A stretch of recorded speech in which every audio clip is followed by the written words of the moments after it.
Génial. Fuck. Alors, mais on va la laisser vite parce que... Allez. Dégage de là. Ah, putain de chat. Hola muchachos, j'espère que vous allez bien. Alors on se retrouve aujourd'hui pour une nouvelle vidéo sur comment est-ce que j'ai foutu mon boîtier. Donc je vous résume l'histoire. L'année dernière j'ai décidé de me faire une petite config, histoire de rattraper tous les titres que j'ai pas pu jouer, ce qui fait 5 ans quand même. Oui, ça fait beaucoup. Donc pour ce faire, il me fallait un boîtier qui puisse accueillir un water cooling custom. Donc j'ai pu récupérer une Cooler Masterbox Lite 5 dans un piteux état certes, la vitre a été éclatée et je vous parle même pas des rayures. Mais bon gros rat que je suis, je vais pas cracher dans la soupe, je suis quand même content de mon achat, je l'ai payé le quart du prix. Boîtier qui me servira donc temporairement vu que je compte le changer tôt ou tard. Donc j'ai vite remarqué quelque chose. Ooh, that's kind of small. Bien qu'étant un best-seller de chez Cooler Master lors de sa sortie, l'airflow est quand même vraiment éclaté au sol. Ce qui lui a été d'ailleurs reproché lors de sa sortie. Mais je pense que c'est un problème récurrent sur tous leurs boîtiers sortis durant cette période. Donc pour essayer de pallier le problème, au lieu d'éclater ma façade comme tout le monde le fait, j'ai décidé de le fusionner avec un bon vieux boîtier de chez Gigabyte, grand et solide comme on n'en fait plus. It's so big. It's so big. Et bah sur ce, je vous retrouve sur la vidéo. Donc pour ça, il vous faudra une ramelle, évidemment. Ensuite, une plaque de provenance douteuse que vous aurez volée la veille. Non, c'est des conneries. Non, ça l'est pas. Il vous faudrait ensuite une Peugeot. Non, pas cette Peugeot. Enfin, une scie sauteuse. Et vous aurez pas oublié votre casque de tapette. Et vos lunettes de protection de tapette. Et un rubomètre histoire de vous mesurer à la tub. Ensuite, il vous suffira de démonter tout ce joyeux bordel. Donc j'ai démonté votre daronne. Non, je déconne. Donc voilà ce que ça donne à peu près. J'ai viré l'ancienne top panel qui était putain de fragile. Sans doute un cochon. Ensuite, il vous suffit de dessiner votre patron. Dans mon cas, j'ai décidé de faire un top panel semi-ouvert histoire de gagner plus en airflow.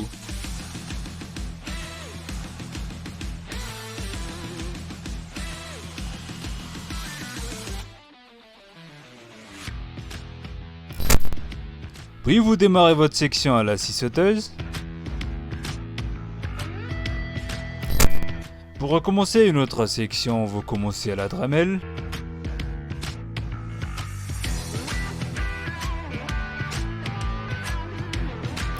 Ensuite, vous reprenez avec une scie sauteuse. Here we go again. Donc là, c'est pas tout à fait droit, c'est normal. J'ai bu trop de café, non je déconne. Donc vous allez rattraper tout ça avec une Dremel, évidemment, vous oubliez pas de tout poncer. Une fois que c'est fait, ça donne à peu près cela.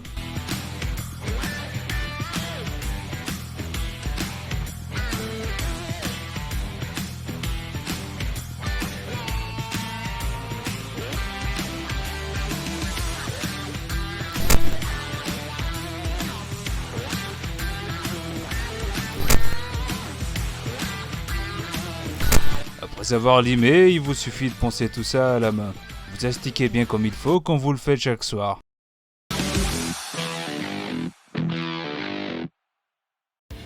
Ensuite, je me suis rendu compte qu'il me fallait des tendeurs, histoire de faire tenir tout ça sur le boîtier. Donc j'en ai vite fait découper sur la plaque.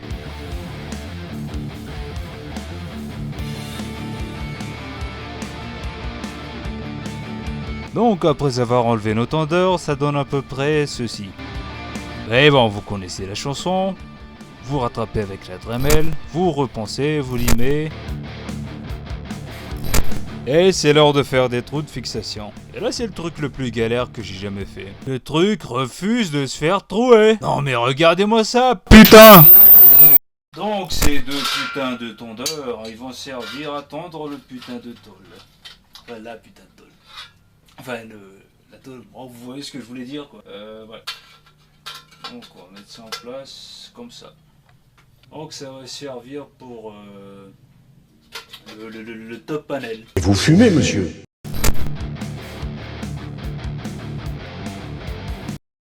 Donc voilà ce que ça donne de ouf. C'est putain de solide. Donc pourquoi j'ai fait un truc comme ça? Je voulais faire un boîtier semi-ouvert. Donc là je pense que c'était le meilleur moyen de le faire. Ici ça va accueillir des ventilateurs de 14 cm, un radiateur pour water cooling, un autre radiateur pour water cooling, et la façade qui est aberrante. Donc j'aurais pu m'arrêter là pour le top panel.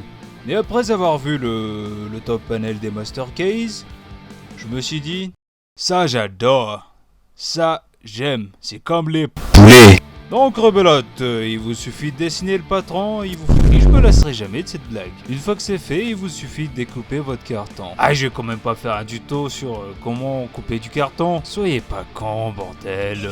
Ouais, bon, d'accord, on a les abonnés qu'on mérite après tout. Ensuite, vous tracez votre patron sur le plexi et vous coupez au cutter. Faites quand même gaffe à découper du début jusqu'à la fin pour éviter que ça soit pas droit quand vous allez couper le plexi. Une fois que c'est fait, il vous suffit d'appuyer dessus de manière très sec. Je précise qu'une seule fois suffit pour éviter de casser de manière dégueulasse le plexi. Donc voilà à peu près ce que ça donne. Ces deux parties vont être transparentes histoire de pouvoir voir la configuration de haut. Donc vous refaites le tout pour les deux côtés.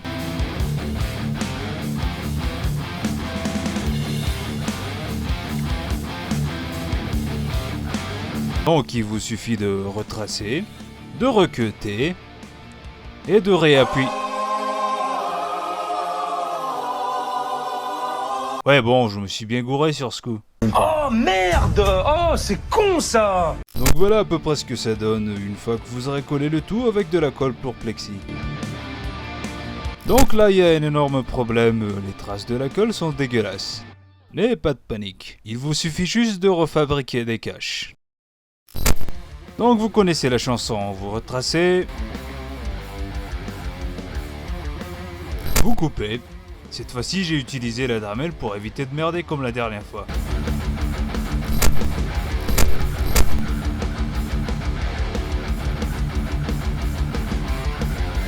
Et bien évidemment vous poncez. Appliquez de la colle pour plexi dessus et vous allez refaire le tout pour chaque cache que vous aurez fabriqué.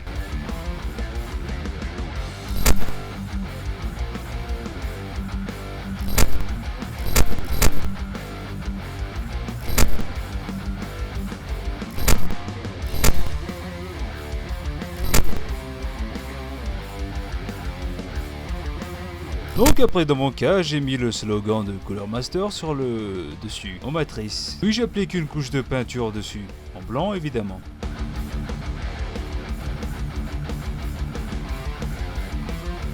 Donc en attendant que la peinture s'assèche, on va s'attaquer à la structure. Dans mon cas, j'ai pas encore fait de trou d'aération pour l'alimentation en bas, donc on va voir ça tout de suite. Et non, je ne redessinerai pas une tube, pas 3 fois. Donc il vous suffit de redessiner votre patron sur un carton avec un ventilateur de 120 mm.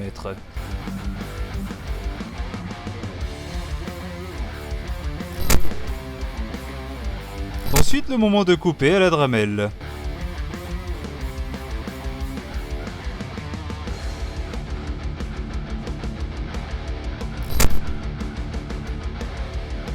Bien évidemment vous n'oubliez pas d'astiquer au papier vert. Une fois que c'est fait, il vous suffit d'utiliser un cache-poussière. Donc l'étape suivante consiste à fabriquer la pièce qui me sert de support pour le radiateur. Donc pour ça, j'ai utilisé une plaque dont je pensais que c'était de l'aluminium, mais qui s'avérait être finalement du cuivre. Donc vous connaissez la suite. Il vous suffit de dessiner votre patron et d'attaquer à la Dremel. Comme je l'ai dit précédemment, ce support va me servir à fixer des radiateurs de 240 mm. Ensuite, il vous suffit de plier le tout. Dans mon cas, j'ai pas de plieuse hydraulique, donc j'ai fait avec les moyens du bord. Et comme un gros con, je me suis rendu compte que j'ai plié dans le mauvais sens. Oh merde! Oh, c'est con ça! Donc il me suffit de rattraper tout ça dans l'autre sens. Et heureusement pour ma gueule, ça se voyait pas.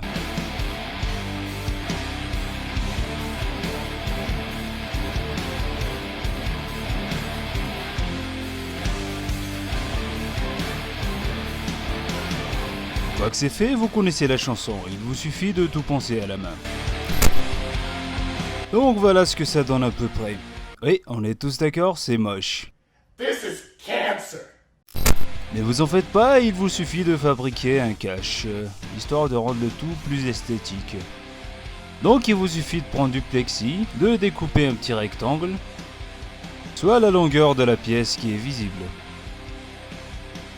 Donc le plexi va se fixer ici, et qui dit fixation dit trou de fixation, c'est évident non ? Donc, dans mon cas, j'ai décidé de faire une matrice en blanc avec le logo de Ghost Recon et de Cooler Master. Pourquoi Ghost Recon ? Parce que j'adore ce jeu.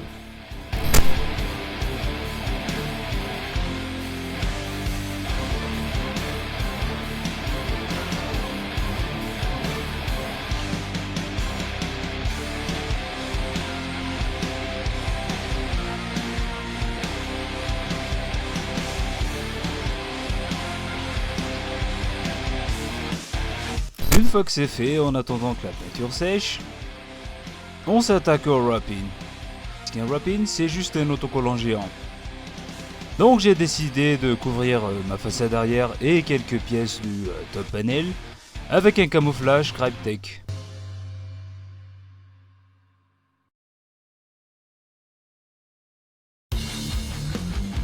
Arrive donc l'étape la plus satisfaisante de la vidéo, à savoir enlever tous les autocollants en matrice.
Donc voilà, une fois que toutes nos pièces ont été fabriquées, place au montage.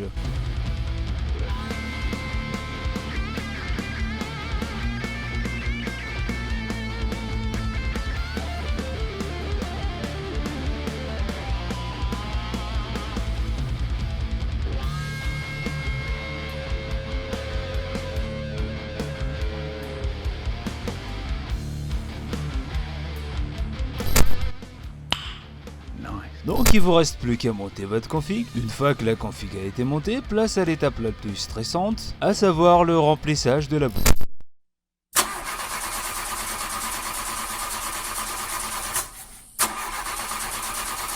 Dans mon cas, vous aurez certainement remarqué que les composants au début de la vidéo ne sont pas celles que vous voyez actuellement à l'écran. C'est normal, c'était ma vieille config. Mais bon, j'ai préféré la remplacer par une plus jeune. Salut Léo. Et voilà, on peut dire que la boucle est bouclée. Ouais bon, je suis pas fier de cette blague. Fallait bien que je la place quelque part. Bah oui, la Core i7 4ème génération était un petit monstre à sa sortie. Mais bon, ça c'était en 2014, donc j'ai dû la remplacer par une Ryzen 5 1600X. Donc voilà, avant de conclure cette vidéo, j'aimerais vous dire quelques mots.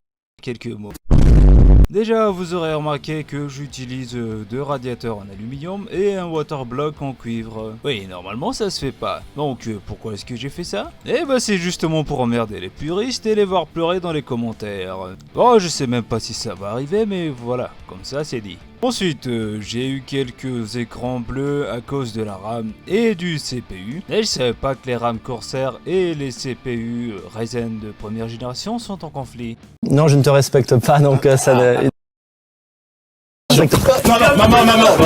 Non. Mais bon, après quelques bidouillages manuels dans les fréquences de la RAM, ça a quand même pu être réglé. Donc je vous laisse, moi je m'en vais jouer au Gwent sur The Witcher 3. Je vous dis à la prochaine sur une prochaine vidéo qui ne concernera pas le modding. Oui, je compte publier plus de contenu, mais cette fois je compte me diversifier. Et bah sur ce, je vous dis, faites la vidéo, cassez-vous.